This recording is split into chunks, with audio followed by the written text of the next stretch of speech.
Hi, everyone. This is your host, Raven Syed, and welcome back to Forgotten Echoes, a podcast where we dive into the mysterious and unexplained cases of Black women and girls that often get lost in time. So how's everyone doing? How has your spring been? We're going into summer. I hope you guys are all doing well. It's finally starting to feel like summer in SoCal because we went through, I feel like I always think or overthink that it's not supposed to be gloomy, and it's literally called June gloom for a reason. But I feel like we're finally over that bout, which has been so great. The sun has been showing out, days are longer, and honestly, life has just been lifing, aka extremely busy. Work has been really nonstop for me. As you all know, outside of this, am an analyst, so that's my 9 to 5. And then I'm also a indoor rowing instructor, so that has been a lot of fun, and it's starting to really pick up. So there's a lot of motion behind the scenes right now. So with all that being said, I want to give you a quick update before we get into today's case. Starting in July, Forgotten Echoes will shift to a bi-weekly release schedule.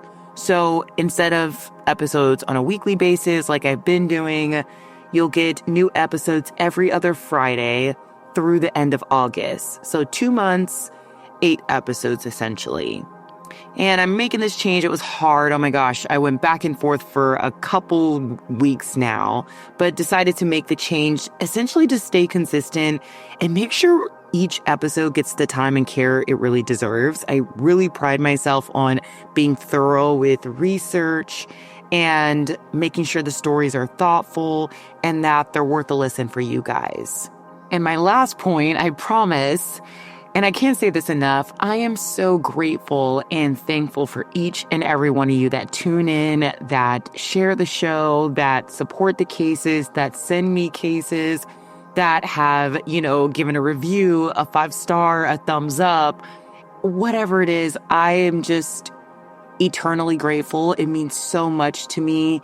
And just to see how this podcast, oh my gosh, has grown over the last few months has been so rewarding. And the feeling is indescribable. It just feels really great that you guys continuously show up and look to hear new cases. And it's always been my mission. Oh my gosh, I can't speak today, but it's always been my mission to make sure that these women and girls' stories haven't, slipped through the cracks. They don't, go untold, and that hopefully gets in front of the right person at some point in time. So keep showing up, keep sending me things.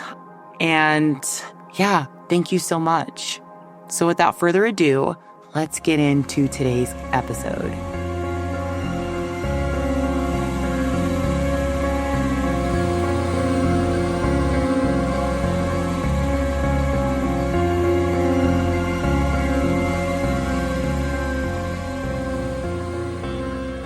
Today's case takes us to Lubbock, Texas, often called the High Plains Cities or the Hub City. Nestled in the northwestern part of the state, Lubbock is surrounded by wide open plains that stretch out in pretty much every direction. It's the kind of place where life moves at a really steady pace, where people know their neighbors, and where tradition and community still hold strong. But underneath the friendly charm lies a darker chapter, one that even today, many in Lubbock haven't forgotten. On the night of October 24th, 2004, something unthinkable happened. A mother and her 3 young children were brutally murdered inside their home, right in the middle of an otherwise quiet neighborhood. No warning, no known enemies, no clear motive. Just a family of 4, gone in a single night. The case sent shockwaves through the community, and over 2 decades later, it still stands as one of the most disturbing and heartbreaking crimes in Lubbock's history. And worst of all, it's still unsolved. This is episode 18, The Murders of Tammy Cooper and Jazmine, KaDiece and Kasheim Allen. Sources for today's episode include everythinglubbock.com, kcbd.com, Lubbock Online, KAMC ABC News, and the Gone Cold podcast. Now let's get into the case. Unsolved cases involving Black women in Texas aren't just old files sitting on a shelf. They're real lives involving real families that are experiencing real pain. These women were daughters, mothers, sisters, and for far too long, they've been overlooked by a system that hasn't done enough to find answers. Yes, there have been some recent efforts, like new cold case units, nonprofits stepping in, and more people speaking out online. But the truth is, most of these cases are still open, still unsolved. Families are still waiting, and the silence around them, it says a lot. They've been forgotten, not just over time, but by the very systems that were supposed to help them. And today's story, unfortunately, is no different. Tammy Anita Washington Cooper was a mother of 5 and a grandmother sweetly known as Big Mama. She had recently moved back to the Lubbock, Texas area with her 3 youngest children, hoping to raise them in a place where she herself had grown up. After going back and forth between Lubbock and the Dallas area, she finally settled down and moved into an apartment at 512 North MLK Boulevard, part of the Windcrest Estacado complex. Tammy was feisty, outgoing, warm, and always smiling or laughing at something. Her mother, Mary Cooper, says that her personality was Tammy's greatest strength and possibly what led her to cross paths with someone dangerous, stating, quote, "She was very outgoing, and she made a mistake and met the wrong person," Mary said. Her best trait may have led her to meeting someone who later became her killer. Quote, her brother Wayne Cooper described her as a dependable and funny person, but she could be private and reserved at times. She was the one that everyone could rely on in the family. She was very much giving oldest daughter vibes. She just was the type of person that was loyal down to the bone. Hearing what her brother stated, she was someone that would show up for you no matter what. She loved deep, and she was so very loved. He also noted that while being reserved in some parts of her life, she was pretty much an open book with her siblings and her mom because she was especially close to them.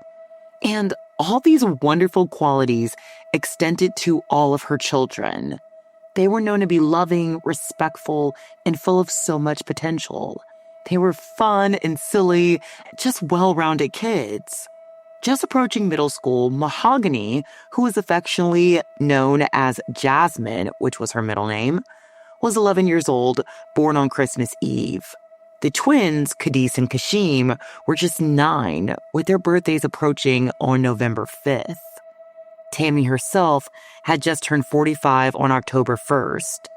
But little did they know that on November 2nd, just weeks later, she and her 3 children would be buried. So let's rewind 21 years to the fall of 2004, specifically Monday, October 25th. What seemed like a normal chilly morning would prove to be anything but the case. Between 7:30 and 7:45 a.m., a family friend arrived at the Cooper apartment to take the children to school. But as they approached the front door, they immediately noticed the front door was ajar. And something just felt wrong. Stepping into the living room, a chill ran down their spine. Blood-stained floors and carpets, blood spattered, marked the walls and ceilings. Blood was everywhere. And across 2 rooms lay Tammy and her 3 young children. Jazmine, KaDiece, and Kasheim were murdered inside the apartment. Tammy's friend immediately called Lubbock Police Department, and officers arrived on the scene shortly after. Officers were stunned. Seasoned Detective Ray Martinez, who was one of the first people on the scene, stated, quote, "I've seen bad crime scenes, but I had never seen anything like this before. It was like walking through a nightmare," quote. As officers began to roll in, they taped off the apartment and got to work. After carefully dissecting the crime scene, police believe the knife used in the murders came from inside the home, suggesting maybe the crime was a violent eruption, not necessarily a premeditated act. But the brutality said otherwise. Each of the victims had been stabbed and beaten. It was clear from defensive wounds that Tammy fought back. She fought hard. She fought for her life and her children's. Nobody knew what to say. To say the city was stunned would be an understatement. This went down as one of the most egregious crimes Lubbock had ever seen. As police went around interviewing people in the complex, neighbors told police that it was a quiet night and nothing was amiss, which I find odd because inside of the Cooper apartment was a literal bloodbath. It was a clear struggle, and it was obvious something sinister had taken place. Furniture was flipped, picture frames on the floor, glass shattered. It seemed nearly impossible that no one heard anything. However, there were signs something was wrong the night before. On Sunday, October 24th, a friend had been on the phone with Tammy between 10:15 and 11:15 p.m. when she heard loud knocks at the door. She described it as someone banging on the door. Tammy seemed alarmed, but not quite panicked, and it sounded like one of her children opened the door for this person. Now, the friend couldn't hear exactly or everything that was going on, but what she did hear was nothing short of chilling. She heard a loud, deep voice say, "Hang up the phone, we need to talk." But Tammy still didn't seem startled. When asked who that was, she told her friend someone named Butch had come over and gave a vague description that he was a black man who she claimed wasn't from the area. Tammy quickly asked, "How did you find me? How did you know where I live?" And after a few seconds, she said she had to go, and her friend reluctantly hung up the phone. She figured that if she or her children were in danger, she would have told her to call the police. So she talked to her the next day. That was the last time anyone would hear Tammy's voice. Records show a little later that night, another friend called, but this time, the call went straight to voicemail.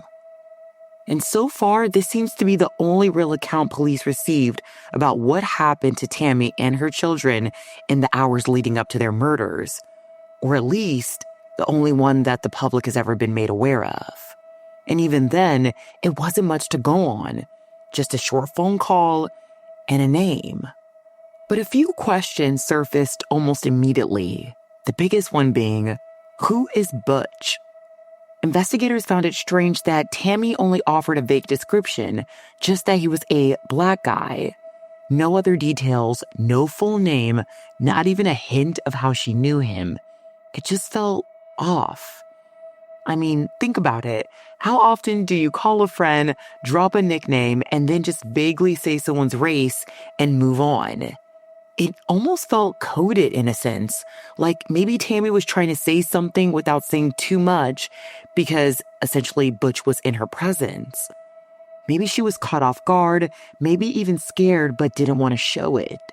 It's possible that in her own way, she was trying to leave a breadcrumb, a just-in-case clue for her friend, a small cry for help masked in casual conversation. That thought alone makes this case even more unsettling. From the very beginning, the investigation faced a slow and uncertain start. The Lubbock Police Department issued a public plea for information and even offered a reward. But the response was quiet. The neighborhood was tight-lipped when speaking with police. And as we've seen in many of the cases I've covered, the Black community has a complicated past with police. So while sharing anything they may have seen or heard with investigators would have obviously greatly helped push the case forward, they were hesitant. And on top of that, as I mentioned earlier, Tammy's brother described that she was a more private person, and that included even being private amongst her friends. Not many people knew much about her personal life, and this made things even more complicated because she had never mentioned who Butch was to literally anyone. And after listening to several interviews with the family, it's clear Tammy knew a ton of people. Her daughter said that there was pretty much nowhere she could have went in town that people didn't know her or she didn't at least know one person in the room. So Butch could seriously be anyone. So soon after the case kicked off, it quickly went quiet. And in that silence, speculation rushed in to fill the gaps. Rumors spread pretty quickly. Whispers in the community and in the media suggested everything from stolen money to a secret abusive relationship. None of it was confirmed, but the gossip caught fire and fast. People were searching for a motive, a reason, anything to explain something so horrific. As time went on and more facts began to emerge, investigators did confirm that nothing appeared to be stolen from the house. And while they stayed tight-lipped about the autopsy details, they did release that the cause of death was stabbing and blunt force trauma with a sharp object. It was clear that whatever happened was personal. But some believe that the full autopsy report holds more details that may have been deliberately withheld. Because even now, years later, the question still lingers. How could someone do something like this to not only a mother, but her 3 young children? Routinely, investigators turned to the closest men in her life, Tammy's ex-husband and the father of her children. But both were quickly ruled out. Both had solid alibis and completely cooperated with the police and helped in any way they could. Specifically the father of her children, who was also very involved with their children and was a doting father. There was no way he could have been involved in any capacity. So police shifted their focus on trying to identify who this mysterious Butch might have been. But every thread seemed to unravel before it could lead anywhere. There was quite speculation that he could have been from outside of the area, maybe even far outside. After all, no one in the neighborhood came forward with any information, and Tammy and her children had only recently moved back to Lubbock. It wouldn't be too far-fetched to think that he wasn't a local. But then there was something else, something chilling tucked inside one of Tammy's final conversations that stuck with investigators. When her friend heard her ask, "How did you find me? How did you find out where I lived?" That question really hung heavy because it suggested that she wasn't expecting to be found, that someone, maybe Butch, had shown up unexpectedly, uninvited. Could it be that Tammy was hiding from someone? Maybe she was trying to start fresh in Lubbock away from someone dangerous she left behind in Dallas. And if so, was Butch part of the past? Investigators began to consider this possibility and took it pretty seriously. They made the 5-hour drive to Dallas, coordinating with local law enforcement there in hopes of uncovering who Butch was and what his real name was. And if they got lucky, they would find someone that knew him or had seen him or heard the name before. And while people would drop little hints here and there, like saying he was from the west side or the east side, nothing concrete ever came from it. And that lead, like the others, eventually went cold. With that, the trail went quiet again. Everyone was left with more questions than answers. And time went by. 12 years later, in 2016, on the anniversary of the murders, Lubbock police called it, quote, one of the city's most violent and gruesome murders, quote. Police also confirmed what a lot of people wanted to know. Was there any DNA that was recovered? And the short answer is yeah. But what was recovered from the scene did not match any known suspects. And from what I've heard in interviews, it almost seems like there was so much blood and just so much chaos that it was hard to isolate specifics. But as DNA technology advances, that could change in the future. Matt Powell, former district attorney, looked back on the Cooper case with KAMC ABC News with the following comments. That one haunts me more than probably a lot of them do. I think about that one a lot. Police don't have a suspect, but think a man nicknamed Butch could have more information. They're hopeful new tips will come in so they can make an arrest. And Powell says when they do, he'll be back. I hope they'll appoint me special prosecutor when they find the guy who did that crime, because I'd love to come back and try it. Mary Cooper, Tammy's mother, described her daughter as someone who may have simply trusted the wrong person. In interviews, her voice trembled as she referred to her daughter and her grandchildren as my babies. She never stopped seeking justice. But the grief eventually took its toll, and Mary suffered 2 strokes and a heart attack in the years after the murders. She passed away, never knowing who was responsible for her baby's deaths. Despite rumors that Tammy may have been in an abusive relationship or caught up in something dangerous, her family insists that there was no drama. She had spent a couple months with the family this summer before the murders, and all was well. She was the same old Tammy. She was excited about settling down in Lubbock again. But unfortunately, the lack of insight allowed speculation to swirl, which only made the pain harder for those who loved her. Her second oldest daughter, Walternay, made a plea to the public on the 20th anniversary of her mother and siblings' murder. I even broke down one day when my mom used to have my son call her Big Mama. And I said something, they were like, who? And I was like, oh, they've been robbed. They've also been robbed of, being around her and just getting to know her. After 20 years, Walternay says she isn't quite sure why most of the public doesn't know that she and her sister exist. But that's beyond the point now. Her prayer now is that the case remains a priority for Lubbock Police. I've just kind of had hope that they would, be able to do this and solve it on their own. And I know that they've been working on it, but I feel like I don't know exactly what it is they can do because they don't share with me exactly what they're doing, but I know that they can do more. And her biggest plea on behalf of her mom, her sister, and her twin brothers is that someone finally comes forward and just does the right thing. Watching the interviews, like the old interviews where people were saying that they heard nothing, I've seen this apartment before. So I know somebody had heard something. And I know, our community, they don't like to talk to the police. They don't like to snitch and all of that. But I say it to my children, just think of, how you would feel. Think of how you would feel if it was your family. To this day, the case remains open. As of recently, Detective Ray Martinez publicly pleaded with the community for any tips, anything that might lead to identifying the man Tammy called Butch. That is the missing link.